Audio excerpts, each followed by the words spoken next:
안녕하십니까.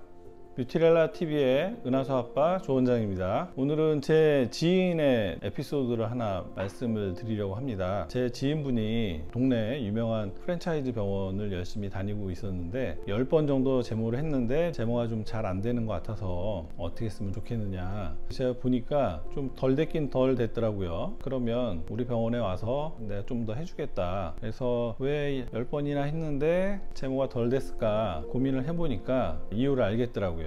프랜차이즈의 네트워크 병원들은 일단 사고가 안 나고 일정한 결과를 내야 되기 때문에 딱 정해져 있는 파라미터대로 이렇게 좀 안전한 결과를 내기 위한 시술을 합니다. 우리가 제모를 하는데 크게 이제 두 가지 파장을 활용을 하는데 755라고 하는 파장하고 1064라고 하는 파장하고 두 가지 파장을 활용을 하는데 보통 이제 755 파장을 제일 많이 활용을 해요. 여자분들 제모할 때 많이 쓰는 파장이거든요. 남자분들 제모를 하러 가도 이 755 파장으로 주로 그냥 쭉 다 합니다. 755 파장은 들어가는 깊이가 1064 파장보다 낮아요. 그러니까 남자분들 수염은 굵고 깊은데 여자분들 털은 가늘고 좀 더 얕거든요. 755 파장으로 제모를 하게 되면 굵고 깊은 털이 안 먹는 건 아니지만 그래도 완벽하게 제모가 되기에는 약간 모자릅니다. 그래서 시술을 받고 나면 일시적으로는 효과가 좀 있는 것 같지만 완벽하게 제모가 되기에는 좀 모자랐던 거죠. 그래서 10번을 받는 동안에 일시적으로는 효과가 있다가 다시 재발이 되고 좀 효과 있다 다시 재발이 되고 반복을 했던 거였습니다. 1064 파장의 특징이나 사용 시 주의사항이 있을까요? 1064 파장은 755 파장보다 더 굵고 깊게 위치한 털을 제모를 하는데 훨씬 더 강력하거든요. 대신 좀 더 아픕니다. 그래서 시술을 한번 받고 나면 너무 아프니까 욕도 먹고 다시는 못 받겠다 이런 얘기가 나오니까 차라리 그냥 덜 아프고 자주 오게 하는 그런 시술을 할 수밖에 없잖아요. 그래서 병원을 운영하는 입장에서도 딜레마인데 이 755 파장을 활용을 해서 그냥 좀 덜 아프게 하면서 결과는 조금 덜 나오더라도 그냥 계속 자주 오게 하느냐, 아니면 좀 세게 아프게 하더라도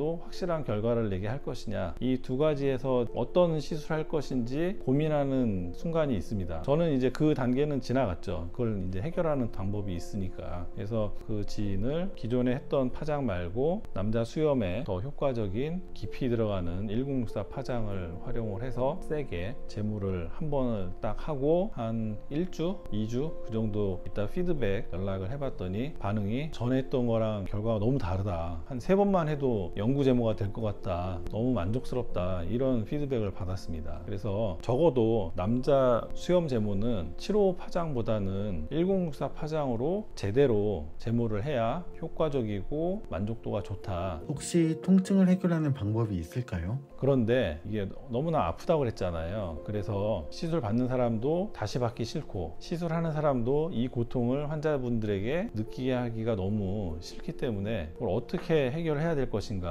그래서 통증을 조절을 하는 것이 제일 큰 난관입니다. 첫 번째는 마취 연고를 오랫동안 바르는 게 한 방법이겠죠. 근데 남자분들 마취 연고 바르고 1시간 누워있는 거, 병원에서 1시간 동안 누워있는 거 좋아하는 분 없잖아요. 그래도 이제 뭐 통증을 갖다 완화시킬 수 있다고 하면 그걸 견딜 수도 있겠죠. 그래서 마취 연고를 이제 오래 바르는 방법이 있고, 그 다음에 수면 마취를 하는 병원도 있습니다. 잠깐 수면 마취가 돼 있는 동안에 레이저를 하면 이제 그 동안에 이제 고통을 못 느낄 수가 있으니까. 하지만 수면 마취라는 거는 전신 마취와 같은 거기 때문에 리스크가 있죠. 그 다음에 연고 마취를 하면서 강력한 진통제를 갖다가 먹고 하는 방법이 있고, 이런 방법들을 갖다 활용을 하곤 했습니다. 하지만 지금은 이런 방법 말고 더 통증을 갖다 잘 컨트롤을 할 수 있는 방법이 있기 때문에 제 지인분은 저희 병원에 특화된 방법인 다른 마취 방법을 활용을 해서 남자 수염 제모를 해드렸어요. 그랬더니 아주 통증을 갖다가 덜 느끼면서, 아니면 어떤 부위는 아예 통증을 못 느끼면서 수염 제모가 됐거든요. 그래서 남자 수염 제모는 효과가 좋으려면 1064 파장을 활용을 해서 시술이 되어야 효과가 좋고, 그 다음에 통증 조절을 잘 하는 것이 관건인데, 이거에 대해서는 각 병원마다 노하우가 다를 것인데 저희 병원에서 남성분들의 수염 제모는 통증을 최소화해서 수면 마취하지 않고 제모를 해드릴 수 있다, 이렇게 말씀을 드릴 수가 있겠고. 제모 장비들의 차이가 있나요? 찬바람을 갖다 갖다 쏘면서 제모를 하는 그런 방식이 있고, 스프레이로 냉매를 갖다 탁 뿌려주고 제모를 하는 방식이 있는데, 1064 파장은 화상이 생기기 되게 쉽거든요. 너무나 강력하기 때문에. 근데 찬바람을 틀어주고선 제모를 하게 되면 표피 냉각이 되는데 시간이 약간 딜레이가 되기 때문에 화상 리스크가 바로 냉매가 나오는 것보다는 좀 더 올라갑니다. 그래서 찬바람 나오는 것보다는 냉매가 탁 나와서 순간적으로 빨리 표피를 갖다가 보호를 해줄 수 있는 그런 식의 장비가 남자분들 수염 제모를 하는 데는 훨씬 더 안전하다. 남자분들 수염 제모를 하면 엄청 편해집니다. 아침에 출근 전에 면도하는 시간도 줄고, 그 다음에 수염 많이 나는 분들 오후에 또 면도해야 되는 분들 있거든요. 오후에도 훨씬 더 깔끔해지고 인상도 깨끗해지고. 제가 치료해드리는 모 유튜버 분 같은 경우에는 요즘에 나오는 영상 보면은 너무 깔끔하게 나와서 제가 깜짝 놀랄 정도로 얼굴이 좋아 보이시더라고요. 그래서 남자분들 수염 제모가 되면 인상도 좋아지고 깔끔해 보이고 잘생겨 보이고 하니까 수염 때문에 컴플렉스가 있는 분들은 한번 도전해 볼 만하다. 단 안전하고 통증 조절이 잘 되는 그런 병원에서 하면 더 좋지 않을까, 요 말씀을 드려보고 싶어서 오늘 이 영상을 찍어 보았습니다. 저는 다음 좋은 영상으로 찾아뵙도록 하겠습니다.